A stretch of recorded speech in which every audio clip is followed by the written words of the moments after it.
Hello, my dear students. Myself, Dr. Sanjay Chhabda, Professor, Faculty of Law and Governance, Jyoti Vidyapeeth University, Jyoti Vidyapeeth Women's University, Jaipur.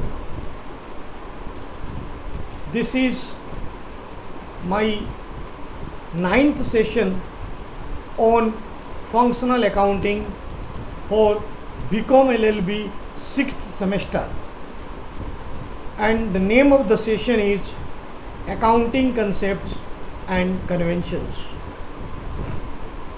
Dear students, this is from your Unit 3. As we discussed in 7th and 8th session about what is accounting, objectives of accounting. So to make that accounting practical and acceptable, accounting has to follow certain principles, concepts and conventions. These concepts and conventions are formed by our accounting standard board. These concepts and conventions are framed by the highest accounting body, that is Institute of Chartered Accountants of India. These concepts and conventions are formed to make or to keep uniformity in the accounts. Like in every society,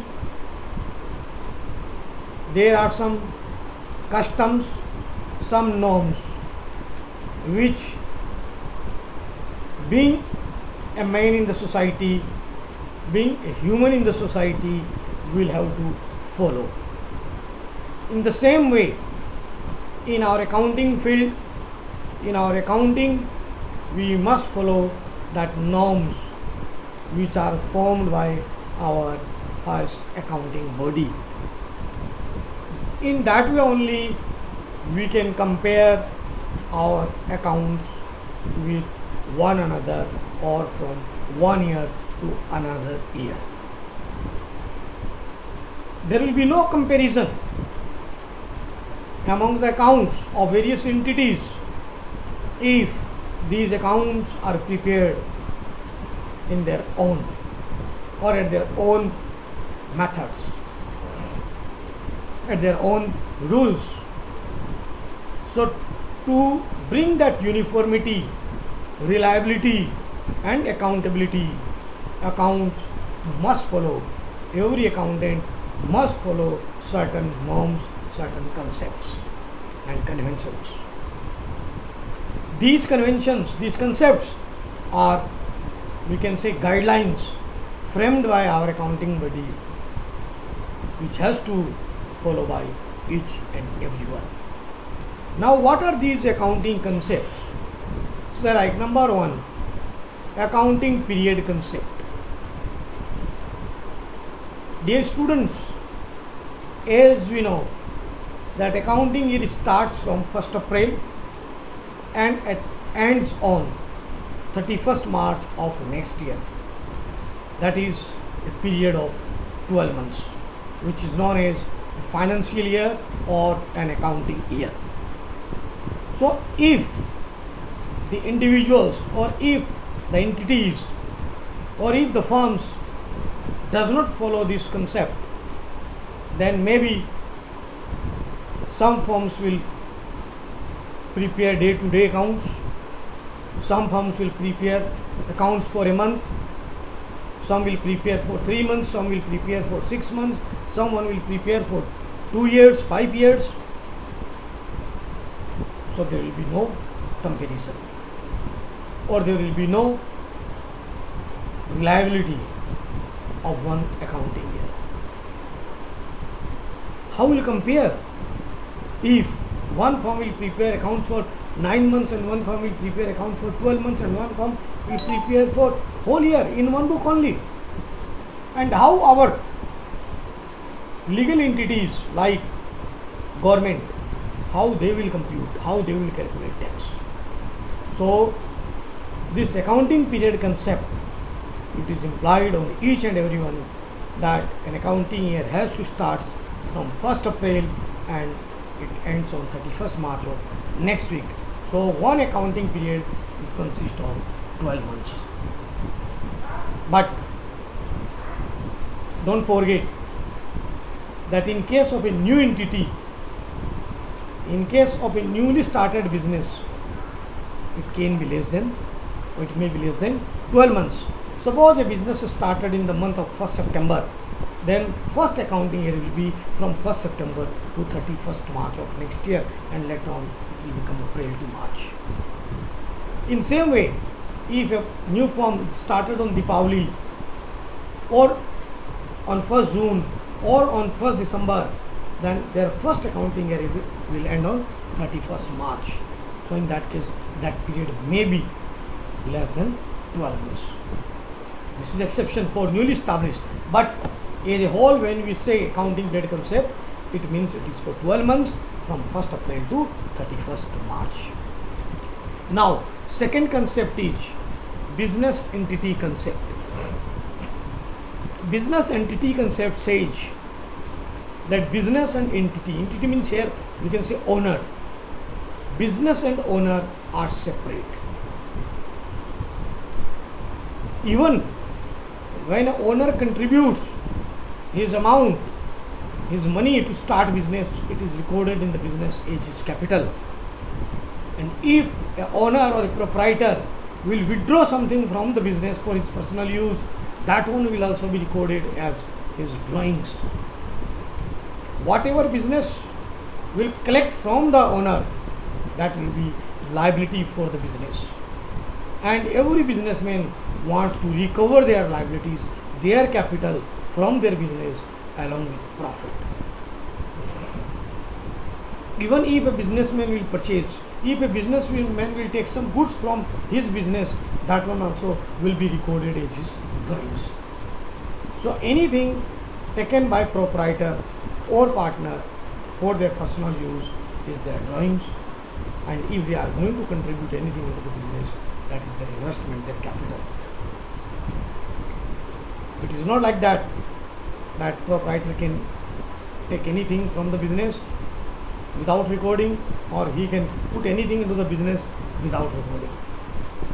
Business entity concept says that business and owner, they are separate. Clear? Then our third concept is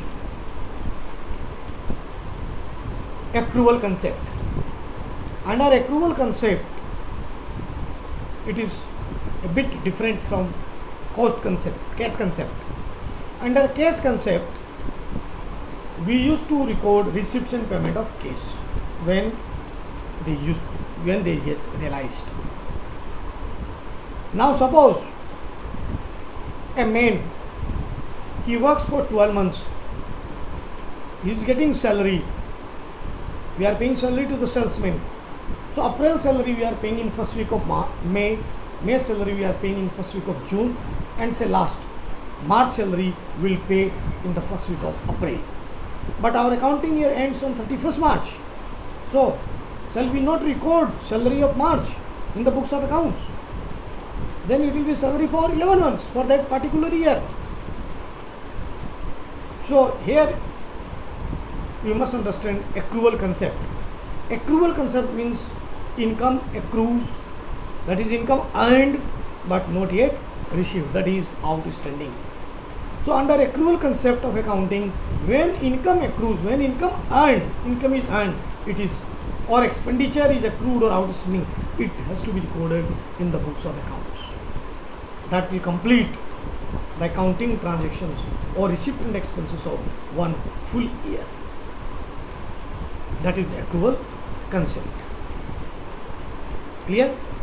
Then next, number 4 is dual aspect concept.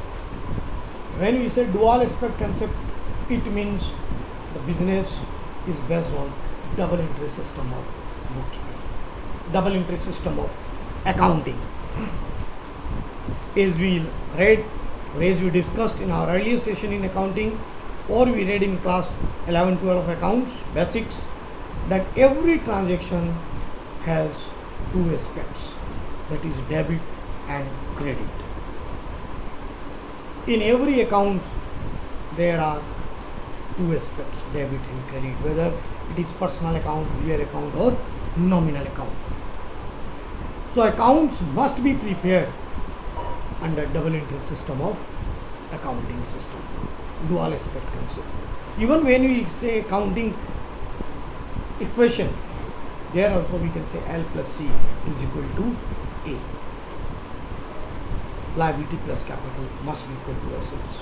Debit must be equal to credit.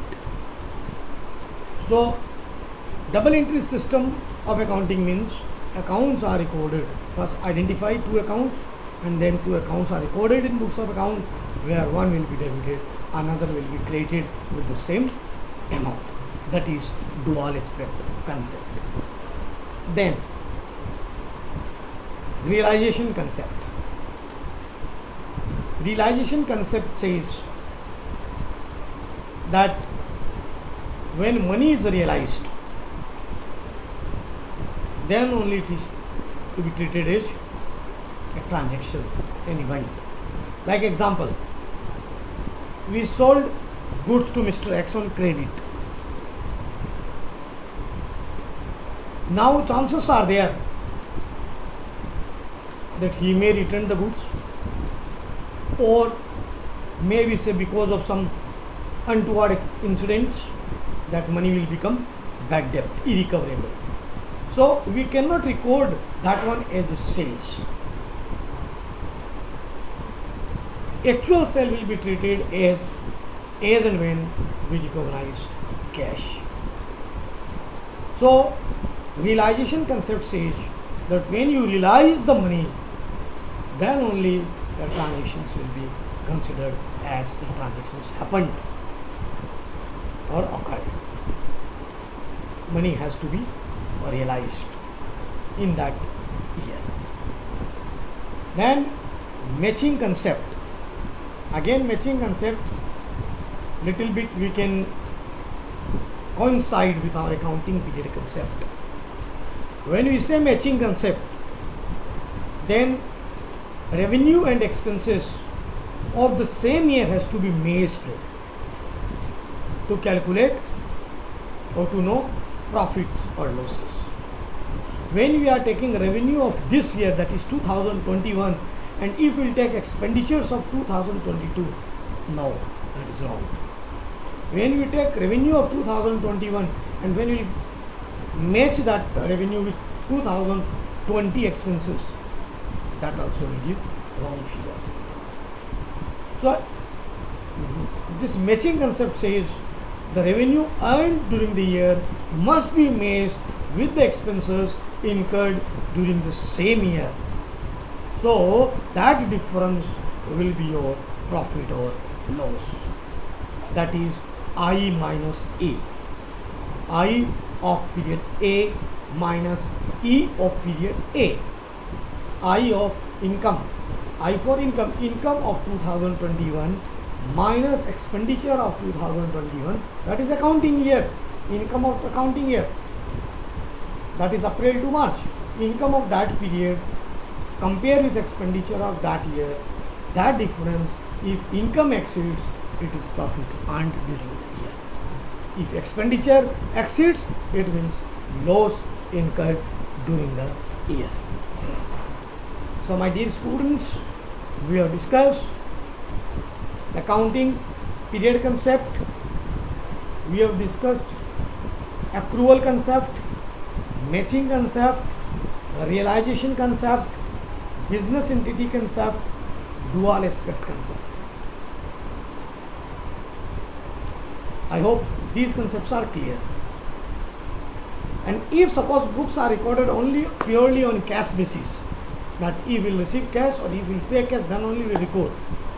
Because we know accounting can be prepared in two ways, either cash method, cash accounting method, or accrual accounting method. So in accrual, even we used to write income and but not yet received. That also we record in the accounts.